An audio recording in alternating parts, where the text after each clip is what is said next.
अरे बेटा, दिवाली आ रही है और तुम्हारी बेबी है कि मायके जाने का रट लगा रखी है। मुझे तो नहीं मालूम था माँ। क्या तुमसे बात की है क्या रेनू? नहीं, अपनी माँ से बातें कर रही थी कि मैं दिवाली पर आती हूँ माँ। अब जरा ये बताओ, तुम्हारी बहन आती है दिवाली में यहाँ, और बहन के आने के पहले ही तुम्हारी बीबी अपनी मायके चली जाएगी, तो तुम्हारी बहन को कितना बुरा लगेगा। तुम्हारी बहन यहाँ आकर के दिवाली का साफ सफाई करेगी। अरे ऐसे कैसे हो सकता है माँ कि कुहू यहाँ आएगी और मेरी बीबी अपना मायके जाएगी? तू शांत रहो, मैं बात करता हूँ ना कैसे हो जाती है अपना मायके। हाँ समझा ले, इकलौती बेटी है तो इसका मतलब ये नहीं है कि हर महीने पर, हर 6 महीना पर अपने मायके दौड़ेगी। कभी उसका बाप का तबीयत खराब होगा, कभी उसकी माँ का तबीयत खराब होगा, हर समय मायके ही दौड़ते रहती है। उसका अपने ससुराल से कोई मतलब नहीं है। जॉब करने के चक्कर में दिन भर बाहर ही रहेगी, रात में आती है, खाना पीना बनाती है और फिर सुबह उठ करके जॉब पर ही जाती है। अरे घर में रहती कहाँ है? इकलौती है तो इसका मतलब ये नहीं जब छुट्टी मिलती है तो चली जाती है अपनी माँ बाप से मिलने। मैं ही गलत की थी कि कुछ पैसों के कारण तुम्हारी शादी उससे करवा दी। अगर मैं पहले जानती ना कि शादी के बाद ये अपना मायके ही रहने वाली है, मैं इस लड़की से तो तेरी शादी करती ही नहीं। अरे आप आ गए ऑफिस से, आप चाय पियेंगे या कॉफी? बोलिए, जो बोलेंगे वो बना देती हूँ। तुम्हें अपने माँ बाप से फुर्सत मिलेगा तब ना यहाँ के बारे में कुछ सोचेगी कि किसे क्या पसंद है। अरे ऐसा मैंने क्या कर दिया जो डायरेक्ट मेरे ऊपर गुस्सा हो रहे हैं? तो सही रहने वाला काम भी तो नहीं करती है ना। छोड़िए, शायद आपका ऑफिस से ही मूड खराब होगा। मैं आती हूँ आपके लिए कॉफी बनाकर। देखा ना बेटा, देखा ना कैसे टेढ़ी जवाब देकर गई है। आज बर्तन नहीं धोई है क्या काम वाली? माँ जी, अब तुम्हें क्या हुआ? माँ जी, आज काम वाली नहीं आई थी क्या? अब काम वाली आए या ना आए, सबका मैं ठीका लेकर के रखी हूँ क्या? तुम्हें मालूम होनी चाहिए ना कि आज काम वाली आई है कि नहीं आई है। माँ जी, घर में तो आप ही रहते हैं ना, अगर नहीं आई थी तो एक बार मुझे कॉल करके तो बोल देते ना, मैं उससे पूछ लेती ना। अब बताइए माँ जी, मैं अभी अभी ऑफिस से थकी मंदी आई हूँ और किचन में गई तो बर्तनों का ढेर लगा हुआ है। मैं किस चीज में कॉफी और चाय बनाऊं, और रात का खाना बनाना बाकी ही है। देख बहू, ये सब का नाके मेरे पास मत रो। तुम जानो तुम्हारा काम जाने, मैं नहीं जानती हूँ। काम वाली तुम लगाई है, मैं लगाई थी क्या जो मेरे से पूछ रही है? अगर तुम्हें चाय और कॉफी बनाना है तो बना दे, अगर नहीं बनाना है तो भी बोल दो। माँ जी कैसी बातें कर रहे हैं? काम क्या, मैं अपने लिए करने जाती हूँ। अरे 2 पैसे कमाती हूँ तो इन्हीं लोग का तो काम आता है।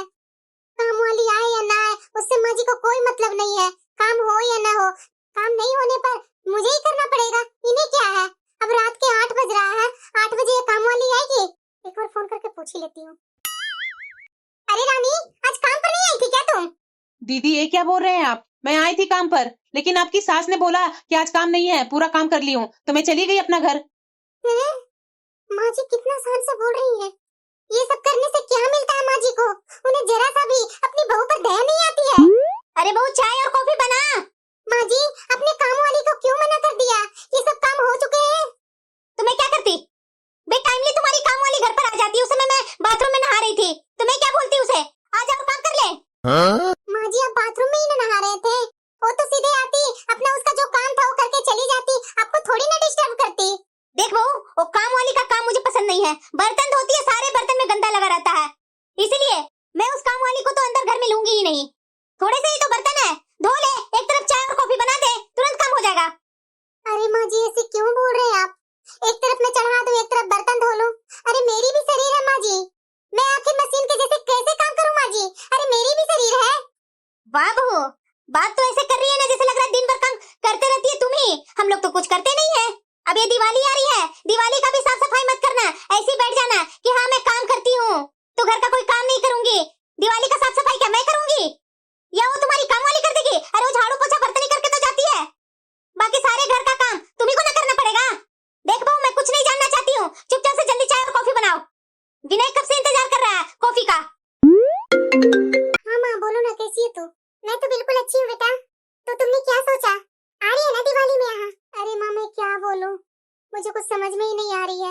मैं आने का कोशिश करूंगी माँ, तू टेंशन मत ले। अरे बेटा, अकेले रह रह कर मैं परेशान हो गई हूँ। तुम्हारे पापा और मैं ही तो हूँ, लेकिन तुम्हें देखने का बहुत इच्छा हो रही है बेटा। बेटा आ जाना बेटा दिवाली में। हाँ माँ, आ जाऊंगी, तो टेंशन मत लेना। खाना तो बहुत अच्छा बना था आज। सच में? आपको अच्छा लगा खाना? अरे हाँ, खाना अच्छा बना तभी तो मैं बोल रहा हूँ। अब 100 दिन पर एक दिन अच्छा खाना बना देती है तो क्या इतना अपने आप को सोच रही है कि बड़ाई करे? सुनिए ना, आपसे मुझे कुछ बात करनी है। हाँ बोलो। दिवाली पर तो माँ जी मायके जाने से मना कर रहे हैं, तो क्या उससे पहले 1-2 दिन के लिए आप मुझे मेरे मायके छोड़ देंगे क्या? तुम्हारा दिमाग खराब है क्या? त्योहार तो हमारे घर में भी होता है, और दिवाली से पहले मेरी बहन भी यहाँ आती है, और ऐसे में तुम अपने मायके जाएगी तो क्या उन्हें अच्छा लगेगा? और वैसे भी तुम्हारी ऑफिस से छुट्टी मिल जाएगी क्या? और वहाँ जाकर करेगी भी क्या? अरे आप छुट्टी का चिंता मत कीजिए, मैं वहाँ बॉस से बात कर ली है। मैं पूरे साल छुट्टी नहीं लेती हूँ, तो छुट्टी तो वो साइन कर ही देंगे। और मेरे मम्मी पापा से घर के साफ सफाई तो नहीं होती है, उनकी मैं थोड़ी मदद कर दूंगी जाकर, और उनसे मिलना भी हो जाएगा मेरा। और आप चिंता मत कीजिए, मैं यहाँ का भी साफ सफाई करके ही जाऊंगी। विनय, दीदी तो हमेशा हर साल यहाँ आती है, मैं तो पिछले साल से अपने मायके नहीं गई हूँ, बस फोन पर ही बातें कर लेती हूँ। क्यों, तुम्हारी वो चचेरी बहन मर गई क्या? दिन रात तुम्हारे माँ और पापा उन्हीं के तो गुण गाते रहते हैं, रिंकी ऐसी है, रिंकी वैसी है। देखना कहीं एक दिन सब कुछ समेट कर तुम्हारी बहन को न दे दे तुम्हारे माँ और पापा, और फिर बैठे रहना यहाँ ऑफिस का एक कर्मचारी बनकर। और वैसे भी दिवाली आने में बहुत टाइम है, तब का तब देखेंगे। जरा सुनिए तो, आप ये क्यों नहीं देखते हैं कि रिंकी वहाँ है, तभी तो हम लोग यहाँ निश्चित से रह रहे हैं। अगर वो नहीं होती तो माँ और पापा का देखभाल कौन करती? तो क्या तुम्हारे माँ और पापा मुझसे पूछ कर तो वो पुराना घर बेचा, और फ्लैट लेने से पहले मेरी राय ली थी क्या उन्होंने? तुम तो बस चुपचाप अपनी नौकरी, घर और रसोई संभालो। काश भगवान मुझे एक भाई या बहन दे देते, कम से कम माँ बाप की इतनी चिंता तो नहीं सताती ना। लड़की कितनी भी सफल क्यों न हो जाए, पर पति को हमेशा उसकी तनख्वाह और उसके मायके की संपत्ति पर ही लालच बनी रहती है। अरे बेटा, दामाद जी को भी साथ में रुकने के लिए बोलती, दामाद जी पहुंचाकर सीधे अपने घर चले गए। क्या दामाद जी का ये घर नहीं है क्या बेटा? क्यों मानते नहीं है मेरा घर को अपना? अरे नहीं नहीं माँ, ऐसी कोई बात नहीं है, उनका तो जरूरी काम था, इसलिए वो मुझे छोड़ करके अपना काम के लिए चले गए। अगर टाइम रहता तो जरूर वो रुकते। वैसे भाभी, आपका हाल क्या है? मेरा क्या रहेगा दीदी, आप देख ही रहे हैं, सब ठीक है। अच्छा भाभी, मैंने सुना था कि आपके पापा का तबीयत खराब था। हाँ दीदी, तबीयत खराब थी, लेकिन अब ठीक है पापा। तो आप गए थे मिलने अपने पापा से? अरे दीदी, उतना टाइम ही नहीं मिल पाया, 1-2 दिन हॉस्पिटल में गई थी मिलने, और उसके बाद यहाँ भी तो देखना होता है ना दीदी। हाँ बहू, हम लोग को तो तू बदनाम करेगी ही, खुद तो गई नहीं देखने, और बदनाम हम लोग को कर रही है कि हमारे कारण अपने मायके नहीं गई। माँ जी, आप कभी भी मेरी बात को आप समझे हैं जो आज समझेंगे? मिर्ची लग गई ना तुरंत। अरे माँ छोड़ो ना। अरे क्या छोड़ो बेटा, ऐसी बहू से पाला पड़ी है ना जो मैं ही जानती हूँ। लगता है ऑफिस नहीं गया है, एक और बात करती हूँ। सुनिए ना। हाँ बोलो। मुझे मेरे मायके जाने दीजिए ना। तुम देख रही है ना कि कुहू इस बार जल्दी ही आ गई है, और तुम ऐसे में अपने मायके जाने की बात कर रही है। आपकी बहन तो हमेशा यहाँ आती है, मेरे अपने मायके गए हुए 1 साल हो गए हैं। पापा की तबीयत भी खराब हो गई थी, उस बीच में भी मैं मायके नहीं गई, हॉस्पिटल से ही मिल करके आ गई। प्लीज इस बार जाने दीजिए ना। अरे तुम्हारे मायके में तो हमेशा सबकी तबीयत ही खराब रहती है, किस दिन सब सही रहते हैं। तुम्हें तो शादी करनी ही नहीं चाहिए थी, अपने मायके में ही रहना चाहिए था कि मेरे माँ और पापा को देखने वाला कौन होगा।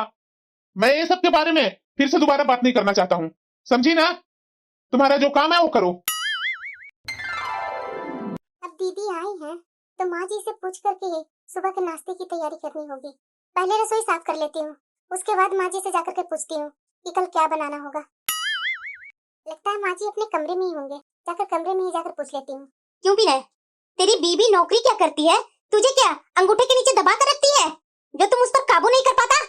अरे उसके मायके में क्या चल रहा है ये तो पता करना तुम्हारी जिम्मेदारी है। अरे माँ, हाँ भैया, मैंने सुना है कि भाभी के मायके में उनके पापा ने प्रॉपर्टी बेच दी और उनका अच्छा खासा पैसा भी आया है। सोचिए जरा, उनके पापा मम्मी कितने अच्छे फ्लैट में रहते हैं। और ये क्या सच है भैया कि उनके साथ उनकी चचेरी बहन रिंकी रहती है? अच्छा, जब पुश्तैनी मकान बिका है तब तो भाभी को भी पैसे तो मिले ही होंगे। पता नहीं इसके घर में क्या चलते रहता है। रेनू ने मुझे तो बताया था कि पापा और मम्मी दूसरे फ्लैट में शिफ्ट हो गए हैं, पर मेरे ससुर जी ने कुछ नहीं बताया। पता नहीं दोनों बाप और बेटी आपस में ही सब कुछ कर लेते हैं, पर दामाद से राय लेना जरूरी नहीं समझते हैं। तो मैं क्यों पूछ करके अपनी इज्जत कम करूंगा? अरे भैया, वो नहीं बताते हैं तो क्या हुआ, आप तो पता कीजिए ना, ऐसे थोड़ी ना काम चलेगा। आखिरकार कितने पैसे आए हैं पता होगा, तभी तो आप अपना हिस्सा ले पाएंगे। और भैया, अगर अच्छी रकम मिलेगी ना तो मुझे भूल मत जाइएगा, क्योंकि इस बार तो मुझे बाइक लेनी है, चाहे कुछ भी हो जाए। इस पर तो भाभी का एक भी मत सुनिएगा। हाँ भैया, रवि बिल्कुल सही बोल रहा है। आप तो बस पता कीजिए ना आखिर कितने की लॉटरी लगी है, क्योंकि मुझे इस दिवाली में सोने का कंगन चाहिए। अरे तुम लोग भी हद करते हो, पैसे अभी आए नहीं और तुम लोग लाइन में लग गए। और कुहू, तुम तो यहाँ दिवाली में रहती नहीं है, और क्या तुम्हारे ससुराल वाले अपने घर की लक्ष्मी की दिवाली पर सोने के कंगन नहीं दे सकते हैं? माँ, उनको कंगन देने होते तो अब तक वो दे चुके होते। और वैसे भी आप लोग से भी तो नहीं हुआ कि मेरी शादी में सोने का कंगन दे देते।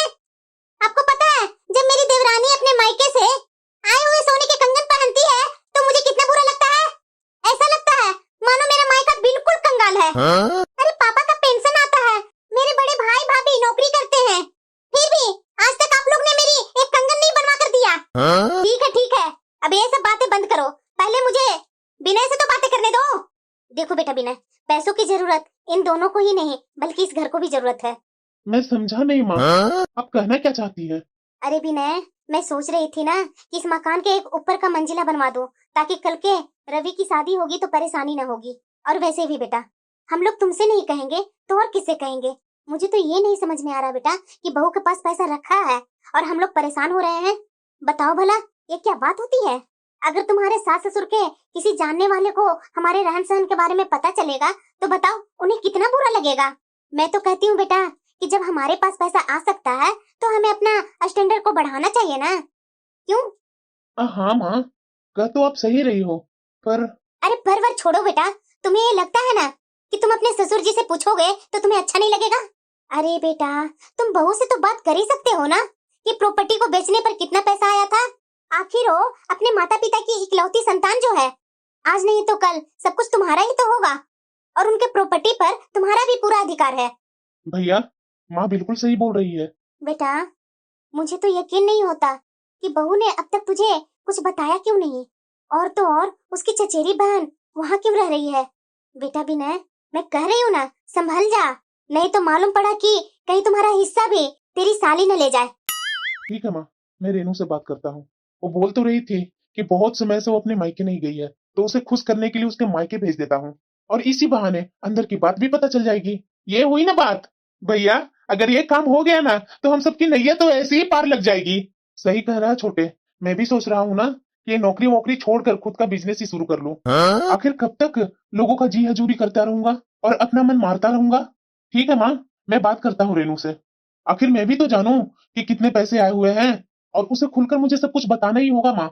आखिर मैं उसका पति हूँ और वैसे भी मेरे सिवाय उसका माँ बाप का है दुनिया में कौन? इतना स्वार्थी है लोग, इन लोग को शर्म नहीं आती है। मेरे माँ बाप वहाँ कैसे कैसे रह रहे हैं वो मैं जानती हूँ, और ये लोग मेरे माँ बाप का प्रॉपर्टी पर पड़े हुए हैं। कैसा मेरा ससुराल है, इतना गिरा हुआ मैंने कभी सोची थी। पैसों के लिए इतना हद तक गिर जाएगा मैं कभी सोची नहीं थी। मेरे पापा हॉस्पिटल में भर्ती थे, ये दामाद होकर के क्या की इन्होंने। मेरी बहन, मेरी चचेरी बहन है तो क्या हुआ, ओ मेरा भाई और बहन दोनों का फर्ज निभाई। मुझे तो यहाँ इन लोगों ने छुट्टी तक नहीं दी कि अपने माँ और पापा का जरा सा सेवा कर सकूं। अपने ससुराल में गोल गोल घुमा करके रखे हैं। इन्हें मेरी कमाई भी चाहिए और आज मुझे पता चला है कि मेरे पापा के प्रॉपर्टी पर हक है इन लोग का। अरे रेनू, क्या कर रही है? खैर छोड़ो, तुम बोल रही थी ना कि तुम्हें मायके जाना है। चलो, इस बार मैं भी तुम्हारे साथ चलता हूँ। क्यों? आप मेरे साथ क्यों चलेंगे? और अचानक से मुझे मायके भेजने का विचार कैसे आ गया आपके मन में? मेरे सिवाय तुम्हारे माँ बाप का है कौन? तो मुझे वहाँ की सारी जानकारी तो रखनी ही पड़ेगी ना। आखिर कब तक ऐसी नौकरी से अपनी ख्वाहिशें पूरी करता रहूं? अगर तुम्हारे पापा के पास से कुछ पैसे मिल जाए, अपना बिजनेस तो खड़ा कर सकता हूँ ना। मैं अपने परिवार वाले को देख रेख कर सकता हूँ ना। मैंने क्या बोल दिया? अब आई आपके मन की बात आपकी जुबान पर। कितने लालची हैं आप लोग, जब देखो तब बहाना बनाकर मेरे मायके से पैसे निकलवाने के लिए मुंह खोले बैठे हुए रहते हैं। जैसे आपने ही पैसे कमाकर मेरे माँ बाप को दिए हैं। याद है ना, जब भी मेरे माँ और पापा को आपके आपके घर वालों की जरूरत पड़ती है ना, तब आप लोग में से कोई भी उनके पास नहीं खड़े होते हैं। अरे मैं दामाद हूँ, ऐसे कैसे? सही कहा आपने कि आप दामाद हैं। अगर आप भूल गए हैं ना तो मैं याद दिला देती हूँ। आपके कहने पर पिछले साल एक कुहू दीदी की शादी में मेरे पापा ने अपनी एक एफडी तोड़वा करके आपको कर्जा दिया था, जिसे आपने अब तक अभी तक लौटाया ही नहीं है। अरे आपने तो एक बार भी मेरे पापा से नहीं पूछा कि पापा जी पैसों की जरूरत है क्या? अरे नौकरी से क्या होता है? अभी तक उतनी रकम मेरे पास आई ही नहीं, वरना मैं दे ही देता। और वैसे भी उनकी खातिरदारी में हमने कभी कोई कमी छोड़ी? और जरा ये बताओ, उन्हें पैसों की क्या जरूरत थी? अच्छा, जरूरत नहीं थी? अभी 6 महीने पहले पापा का हार्ट अटैक आया था, तो आप में से कोई उनकी सेवा करने नहीं गया। मेरी मम्मी की हिम्मत टूट चुकी थी दौड़ भाग करते हुए। उस वक्त रिंकी अगर नहीं होती तो ना जाने क्या हो जाता। तुम्हें वहाँ अपनी चचेरी बहन का वहाँ रहना याद है, पर तुम्हें याद नहीं है कि मैं भी उन्हें रोज रोज उनसे मिलने जाता था। हाँ, आते थे ना, शाम को थोड़ी देर शक्ल दिखा करके फिर वापस आ जाते थे। एक बार भी आपने ये पूछना मुनासिब नहीं समझा कि पैसों का बंदोबस्त कैसे हो पाया, जबकि आप अच्छी तरह से जानते थे पिछले साल ही पापा रिटायर हुए थे और प्रॉपर्टी के नाम पर उनके पास बस यही पुश्तैनी मकान था। ठीक है, इलाज तो हो गया ना, बचे हुए है ना, मरे तो नहीं ना तुम्हारे पापा? तो अब क्यों उस बात को लेकर के बैठी हुई है? सही कहा आपने, मेरे पापा बच तो गए, पर मेरी माँ और मेरी चचेरी बहन रिंकी की सेवा से अगर उस वक्त उधार लेकर पापा का इलाज नहीं करवाया होता ना, तो ना जाने अब तक क्या हुआ रहता। पर आपको इससे क्या मतलब है? तभी उन पैसों को चुकाने के लिए अभी कुछ दिन पहले ही तो पापा ने अपना मकान बेच दिया और बचे हुए पैसे से फ्लैट लेकर के रहने लगे। नौटंकी चालू। मेरे तकलीफ तो इनको नौटंकी ही लगेगा। बहू, जरा मेरे कमरे में तो आना। मैं सब समझ रही हूँ कि आखिर मुझे क्यों बुलाया जा रहा है, किस बात के लिए तैयारी हो रही है। बहू रानी, मैंने सुना है कि तुम्हारे पापा ने अपना पुश्तैनी मकान बेच दिया और वो एक फ्लैट लेकर रह रहे हैं। क्या ये बात सच है कि उन्होंने तुम्हारी चचेरी बहन रिंकी को भी अपने साथ रखे हैं? हाँ माँ जी, आपने बिल्कुल सही सुना, अभी कुछ दिन पहले ही बेचा है। माँ जी, कोई और बात तो नहीं ना है बात करने की? अगर नहीं है तो मैं जा रही हूँ, सुबह की तैयारी भी तो करनी होगी ना, नहीं तो ऑफिस जाने में देरी हो जाएगी ना, तो मेरी एक दिन की छुट्टी लग जाएगी। अरे बहू, थोड़ा तो अपने बारे में सोचा करो ना, और क्या हो जाएगा अगर एक दिन की छुट्टी लग जाएगी तो? तुम्हारे पास तो हमारे लिए वक्त ही नहीं होता है बहू। कुछ देर हमसे भी तो बातें कर लो ना। अच्छा बहू, एक बात बताओ, तुम्हारे पापा ने आखिर इतना क्या कर्जा ले लिया था जो उन्हें अपने मकान बेच करके चुकाना पड़ा? अरे बाद में चुका देते, इतनी भी जल्दी क्या थी बहू? वो क्या है ना माँ जी, अगर दामाद बेटा बन जाए तो बाद में भी चुका सकते थे, पर यहाँ तो कोई उम्मीद ही नहीं था माँ जी, और उनका तो कोई बेटा ही नहीं है जो उनके कर्जे चुकाएगा या उनकी बीमारी का इलाज करवाएगा। और बात रहा मेरी चचेरी बहन रिंकी का, तो अभी उनको अकेला नहीं छोड़ा जा सकता, और माँ भी बाहर के कितने काम करेगी, इसीलिए वो उनके साथ रहती है। अरे हाँ बहू, बात तो तू बिल्कुल सही बोल रही है, लेकिन वो घर कितने में बेचा? आखिर तुम बेटी हो और विनय उस घर का दामाद है, तुम लोग को भी तो पता होना चाहिए ना बहू। हाँ रीनू, आखिर मैं भी तो उस घर का दामाद हूँ, इतना हक तो मेरा भी बनता है कि प्रॉपर्टी बेच करके उसमें से पैसे आए थे, वो पैसे बचा है या नहीं? अरे हाँ, अब तो दामाद है, ये तो बात मैं भूल ही गई थी। अच्छा हुआ कि आपने मुझे याद दिला दिया, आपका तो हक है ना सब कुछ जानने का। तो चलिए मैं बता ही देती हूँ आपको, पापा का इलाज में बहुत पैसा खर्च हो गया था, जो कि कर्ज लेकर के खर्चा किया गया था, और उन कर्जों को चुकाने के लिए उनके पास कुछ नहीं था सिवाय उनके पुश्तैनी मकान का। इसलिए हम लोग ने फैसला किया कि उस घर को बेच दिया जाए, और वही किया भी। अच्छा भाभी, उसके बाद जो पैसे बचे थे उन पैसों का क्या हुआ? देवर जी, मैं सब बता रही हूँ। पहले तो उन्होंने अपना कर्जा चुकाया, बाद में मम्मी पापा को अपने रहने के लिए बंदोबस्त भी तो करना था ना, तो इसीलिए एक फ्लैट ले लिया। हाँ, थोड़े बहुत पैसे बचे हैं जो मैंने उन्हीं के नाम से बैंक में डिपॉजिट कर दिया है, ताकि उनको किसी के सामने हाथ न फैलाना पड़े। अरे बहू, बचे हुए पैसे में से तुम्हें कुछ नहीं दिए? मैंने सुना था कि काफी रकम मिली उस पुश्तैनी मकान को बेचकर, और तुम तो इकलौती बेटी है ना उनकी। तो क्या है माँ जी, आज की बेटियां बस पैसे लेने का हक नहीं रखती, क्योंकि माता पिता की जिम्मेदारी भी कोई चीज होती है। अब जब जिम्मेदारी मेरी चचेरी बहन रिंकी निभा रही है, तो मैं उन पैसों के बारे में सोच कैसे सकती हूँ? आखिर मैं आपकी बहू माँ जी, आपकी इज्जत का कुछ तो ख्याल रखूंगी ना। तो मैंने भी अपने मम्मी पापा से कह दिया कि वो पैसे का हिसाब रिंकी को ही मिलनी चाहिए। इसलिए माँ जी, मैंने वो हक भी छोड़ दिया, और पापा मम्मी को भी मैंने कह दिया कि जो आपकी जिम्मेदारी निभाएगी, ये फ्लैट है उसी के नाम कर दीजिएगा। कम से कम आने वाली पीढ़ियों को कुछ तो सबक मिले ना। मैंने ठीक किया ना माँ जी? अरे तुम्हारा दिमाग खराब हो गया था क्या? तुम ऐसे कैसे कर सकती हो? तुम्हें पता भी है तुम्हारे चाचा जी की लड़की लालच से तुम्हारे माँ बाप की सेवा कर रही है। काश लालच नहीं सही, वह कर तो रही है ना। आपसे तो वो भी नहीं हो पाया। अरे कम से कम आप मेरे माँ पापा का सेवा करते तो मैं अपनी चचेरी बहन का एहसान तो नहीं लेती ना। जब हक की बात होती है तो दामाद फट सा बेटा बन जाता है, और जब जिम्मेदारी निभाने की बात होती है तो दूर दूर तक वही दामाद नजर नहीं आता है। छोड़िए उन बातों को, अभी कम से कम उनकी सेवा तो हो रही है ना। और मुझे मेरे माँ पापा से और कुछ नहीं चाहिए, क्योंकि उन्होंने मुझे इस काबिल बनाया है कि मैं अपने दम पर अपने लिए कुछ भी करने का साहस रखती हूँ। और एक बात बोलूं, मेरे माँ पापा ने मुझे हमेशा यही सिखाया है कि दूसरों के पैसे पर नजर नहीं रखनी चाहिए। अपनी मेहनत की 2 रोटी में जितना अपनी किस्मत से मिल जाए ना, उसमें ही खुश रहना चाहिए इंसान को। मैं उनकी जरूरी समय में उनका देखभाल नहीं की। कैसी बेटी मैं थी? अरे माँ बाप तो मुझे पाला पोसा होगा बेटा ही समझ करके ना। एक बेटी है तो मेरा बेटा के लायक ही है। मेरी शादी के बाद तो मेरा सारा रिश्ता ही तोड़वा दिया इन्होंने। बहू यहाँ का भी फर्ज है तुम्हारा। अरे यहाँ भरा हुआ परिवार में भी मुझे अपने माँ बाप से मिलने नहीं दी इन्होंने। मेरी बहन थी तब ना, मेरे माँ बाप का जान बचा, नहीं तो ये लोग तो मेरे माँ बाप का जान खत्म ही करने पर तुले हुए थे। बहू, लगता है बहू हमारी बातों को अपने मन पर कुछ ज्यादा ही ले ली। अरे बहू, हम लोग को बोलने का वो मतलब नहीं था। बहू ये बैग पैक करके कहाँ जा रही है? मैं अपने मायके जा रही हूँ माँ जी, मेरी माँ को जरूरत है मेरी। अरे बहू, ये दिवाली में घर की लक्ष्मी कहीं दूर जाती है, घर की लक्ष्मी घर में ही रहती है ना बहू। माँ जी जरा ये बताइए मुझे, मैं घर की लक्ष्मी थी ही कहाँ? घर की लक्ष्मी अगर रहती तो थोड़ी सी भी तो इज्जत आप मुझे देते। इस घर की लक्ष्मी कम नौकरानी ज्यादा थी मैं, कि मैं नौकरी करके आती थी तो आप काम वाली को रुकवा देते थे कि नहीं बहू ये अकेले काम करेगी। माँ जी मैं मशीन नहीं हूँ, इंसान हूँ। कभी भी मेरे ऊपर आपको तरस आया? आपको अपनी बेटी के लिए तो बहुत तरस है कि दिवाली में मेरी बेटी आने वाली है, उसके रहते हुए तो बहू क्यों अपने मायके जाएगी? मेरी बेटी यहाँ आकर के काम करेगी क्या? आप अपनी बेटी को ही लक्ष्मी मानते हैं, मुझे नहीं मानते हैं। और वैसे भी मैं बता दूं कि हर सास के लिए बहू लक्ष्मी नहीं होती है, घर की नौकरी होती है, आपकी जैसी सास हो तो। और आप मुझसे इस समय क्यों चिकनी चौपड़ी बातें करने आई है ना, जो मुझे अच्छी तरीके से पता है। अरे माँ जी आप लोग पैसों के लिए कुछ भी कर सकते हैं, इतना तो आप लोग की फितरत में जान चुकी हूँ। पैसा कमा कमा तो महीना आप लोग को दे रही है, उससे भी पेट आप लोग को नहीं भरा। मेरे माँ बाप के पैसों पर आप लोग हाथ दिखा रहे हैं। तो मैं आप लोग को फिर से बोल रही हूँ, मेरे माँ बाप के पैसों में मेरा जरा सा भी हक नहीं है। जब मेरी माँ बाप की सेवा करने का समय आया तो आप लोग में से कोई नहीं माँ बाप के पास गए, मुझे तक नहीं जाने दिए।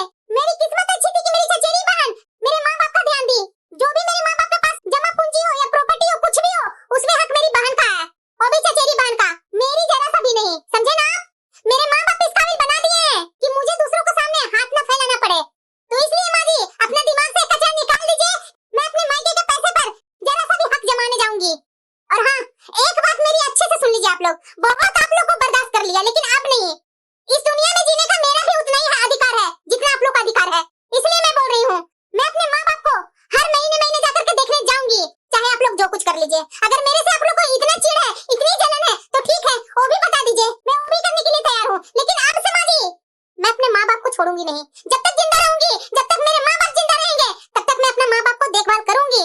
बहुत बेवकूफी कर ली मैं अपने पापा को हार्ट अटैक में भी अपना ये घर गृहस्थी के चक्कर में मैं पड़ी रही। लेकिन अब नहीं माँ जी, अब मुझ में अक्ल आ गया है, और वो भी अक्ल आया आप लोग को व्यवहार देख करके। पहले ही मुझे ये अक्ल आ जानी चाहिए, लेकिन कोई बात नहीं, अभी आई ना। अरे रेनू, दिवाली के समय में कोई अपना मायका जाता है क्या? तो दिवाली के समय में आपकी बहन अपने ससुराल से मायका आ सकती है, तो मैं क्यों नहीं जा सकती हूँ? वैसे भी घर का सारा साफ सफाई कर दी हूँ, सब चीज कर चुकी हूँ, जो नमकीन मिठाई वगैरह सब बनाना था वो सब मैं कर दी हूँ। आराम से आप लोग दिवाली एंजॉय कीजिए, और मुझे मेरे माँ बाप से मिलने से आप लोग रोक नहीं सकते हैं। मुझे अपना पैकिंग करने दीजिए बस, और कुछ नहीं मैं आप लोग से चाहती हूँ। अरे बेटा चल, अभी बहु गुस्सा में है, बाद में बात करते हैं।